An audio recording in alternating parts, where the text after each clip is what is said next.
Hi guys, welcome to Organic Facts. In this video, we will talk about the 4 ways to use lemon juice to reduce acne.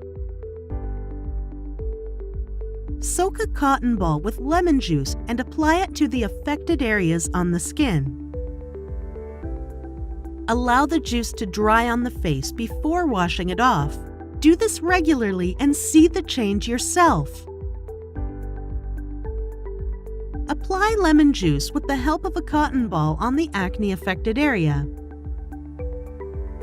Now, use plain unsweetened yogurt as a mask for your entire face. Keep it for 15 minutes and then wash off.